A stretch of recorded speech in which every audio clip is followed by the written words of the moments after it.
சங்கீதம் 58. மௌனமாயிருக்கிறவர்களே, நீங்கள் மெய்யாய் நீதியை பேசுவீர்களோ? மனுபுத்திரரே, நியாயமாய் தீர்ப்பு செய்வீர்களோ? மனதார நியாயக்கேடு செய்கிறீர்கள். பூமியிலே உங்கள் கைகளின் கொடுமையை நிறுத்துக் கொடுக்கிறீர்கள்.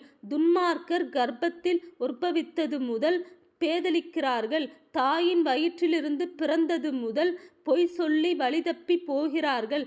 சர்ப்பத்தின் விஷத்திற்கு ஒப்பான விஷம் அவர்களில் இருக்கிறது. பாம்பாட்டிகள் வினோதமாய் ஊதினாலும் அவர்கள் ஊதும் சத்தத்திற்கு செவிகொடாதபடிக்கு தன் காதை அடைக்கிற செவிட்டு விரியனைப் போல் இருக்கிறார்கள். தேவனே, அவர்கள் வாயிலுள்ள பற்களை தகர்த்து போடும். கர்த்தாவே, பால சிங்கங்களின் கடைவாய் பற்களை நொறுக்கி போடும். கடந்தோடுகிற தண்ணீரைப் போல் அவர்கள் கழிந்து போகட்டும். அவன் தன் அம்புகளை தொடுக்கும் போது அவைகள் சின்ன பின்னமாய் போகக்கடவது. கரைந்து போகிற நத்தையைப் போல் ஒளிந்து போவார்களாக. ஸ்திரீயின் முதிரா பிண்டத்தைப் போல் சூரியனை காணாதிருப்பார்களாக. முள் நெருப்பினால் உங்கள் பானைகளில் சூடேறும் முன்னே பச்சையானதையும் எரிந்து போனதையும் அவர் சுழல் காற்றினால் அடித்து கொண்டு போவார். பழிவாங்குதலை நீதிமான் காணும்போது மகிழுவான்.